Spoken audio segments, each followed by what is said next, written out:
The biggest news in this offseason might be the parting of ways between Klay and the Warriors. Besides lamenting that this great 3D player couldn't end his career with the Warriors, many fans are also excited about Luka and Irving teaming up with Klay. From the perspective of playing style, Klay has a natural fit with a ball-dominant core like Luka. There is a little learning curve to produce excellent chemical reactions. Theoretically speaking, Klay is likely to play the easiest three-point mode of his career. So, what specific changes will occur when Klay moves from the Warriors to the Mavericks? Will he take more easy three-pointers than in his Warriors career? What kind of sparks can he and Luka as well as Irving generate exactly? The combination of a ball-dominant core with a 3D player has always been an enduring one. LeBron and Harden have both proven this. When they have 3D players of the caliber of Battier, JR and Ariza by their side, the teams they are on have achieved good records. So far in his career, Luka has never teamed up with a 3D player of Klay's level. Of course, calling him a 3D is not accurate. Now Klay, to be precise, only has half of the idea left. After 2 career-destroying injuries, Klay has found it difficult to effectively restrict guards. But his shooting is still considerable and he will benefit from Luka's ball-dominant core playing style. This time, we mainly talk about the possibility of Klay's career with the Mavericks from the perspectives of data and tactics. For Klay last season, objectively speaking, his three-point shooting was not good. Although the shooting percentage was still at the first-tier level of 38.7%, and the output of an average of 3.5 three-pointers per game was also very high, ranking 4th in the league. But there is a very obvious problem with Klay, which is the further reduction in the stability of his shooting. He often shoots numbers like 1 out of n and 2 out of n. In the final play-in game against the Kings to decide life or death, Klay's three-point shooting was even 0 out of 6. If we want to analyze the reason for Klay's struggle, it can probably be summarized in one sentence. Last season with the Warriors, his tasks exceeded the scope of his current ability. Specifically, due to the increase in age and the impact of 2 major injuries, Klay himself no longer has the strength to be the team's second scorer but was still forced to undertake the responsibility of initiating the offense when Curry was off the court.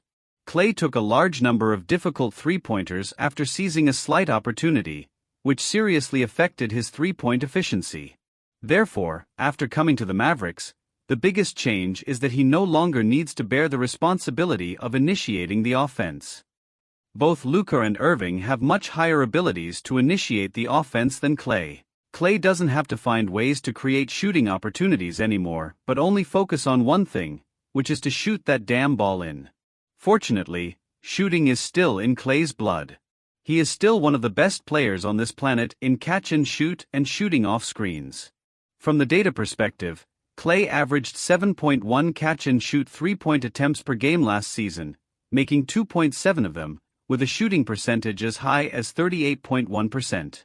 Among them, both the 7.1 three-point attempts and the 2.7 made shots ranked 3rd in the league. At the same time, Klay averaged 5.6 off-screen attempts per game last season and scored 1.1 points per round.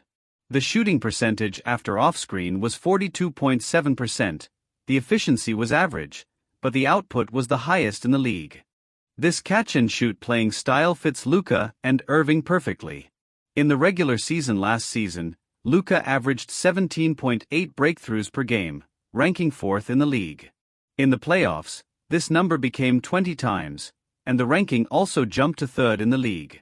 Luka is very good at distributing the ball after tearing apart the defense line. He has 10,000 ways to pass the ball to the shooters outside the three-point line. Like in this round, Luka broke through to the inside. It seemed as if he had eyes at the back of his head. With a casual throw backward, the ball reached the hands of his teammate in the open position outside the three-point line, and the three-pointer was made steadily. For example, in this kind of round, Luka broke through to the basket.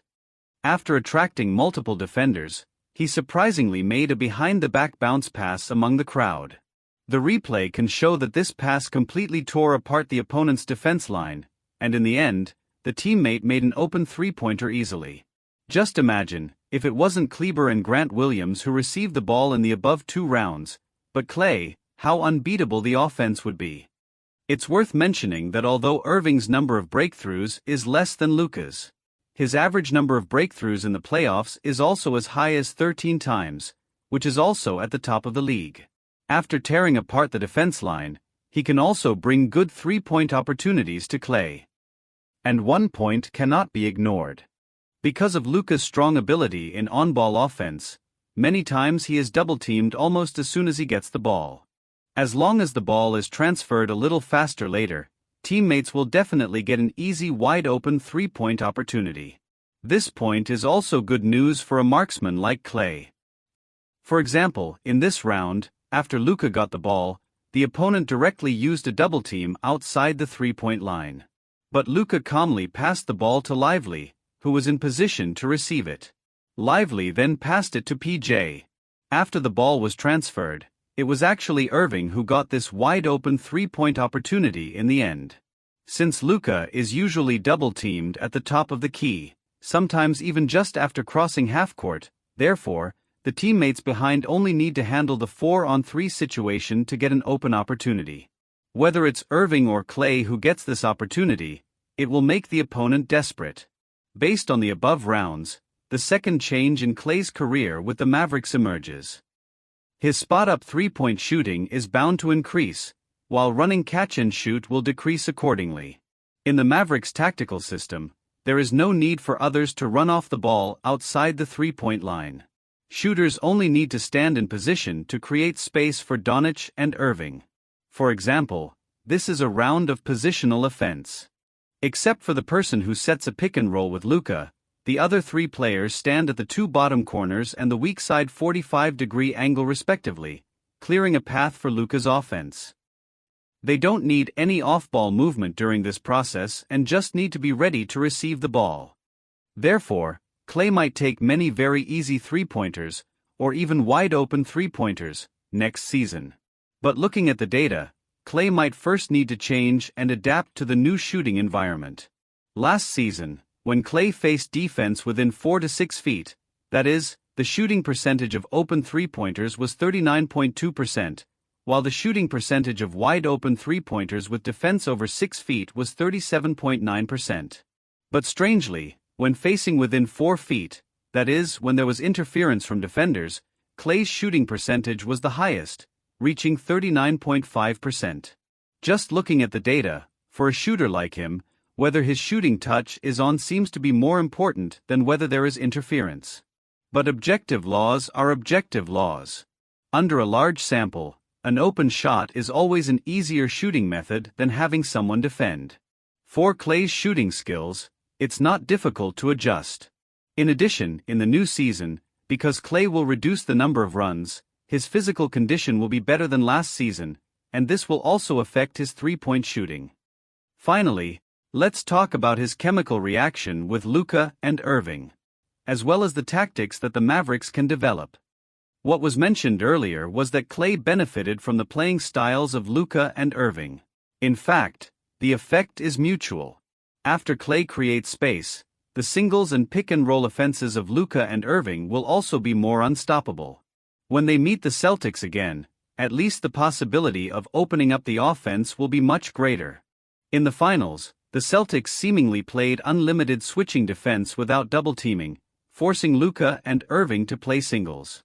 But in fact, they just didn't double-team at the three-point line and mid-range.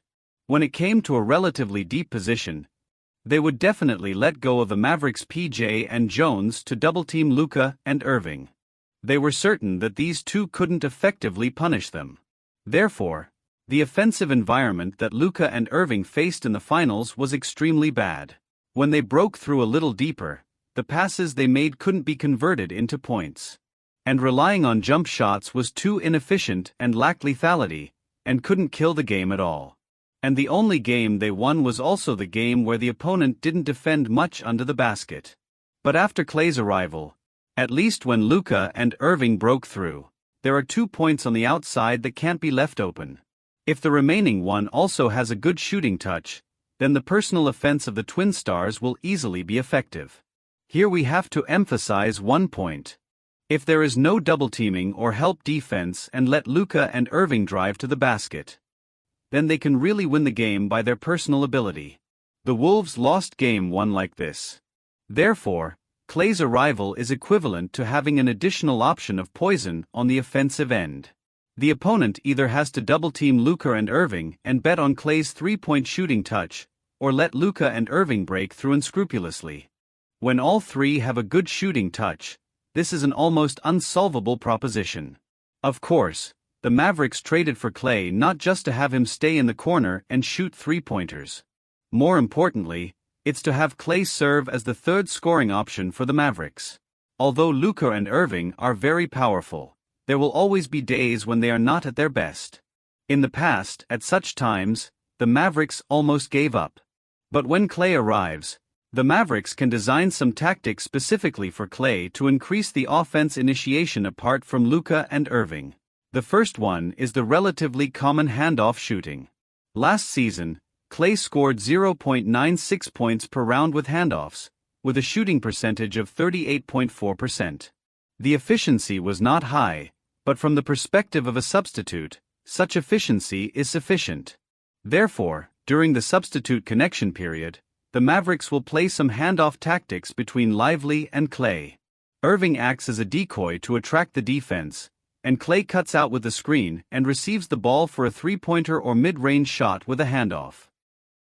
The variation of this tactic is that Klay changes from popping out of the screen to cutting back in. Empty cuts have always been Klay's most proficient tactic. Irving and Luka act as playmakers. This tactic is also very imaginative. The second is to design some one-on-one shooting tactics for Klay. When only one of Luka and Irving is on the court, it's impossible to have one of these two initiate every offense. There is still a need for offense from others. At such times, Klay needs to step up. Judging from Klay's games last season, it still works for him to bully some small guards with his height. Especially in the future when teammates attract a lot of defense, his offensive opportunities will be even easier.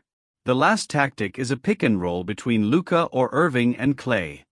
For most teams, it's impossible to have three players who can defend on the court at the same time. Therefore, this kind of pick and roll will always get some easy matchups. If the opponent doesn't switch defense, then Klay can step out and shoot a three-pointer. In conclusion, the Mavericks, who acquired Klay in the new season, have many tactical variations. Klay has the opportunity to return to the peak of shooters with the attraction of his two superstar teammates. Let's wait and see.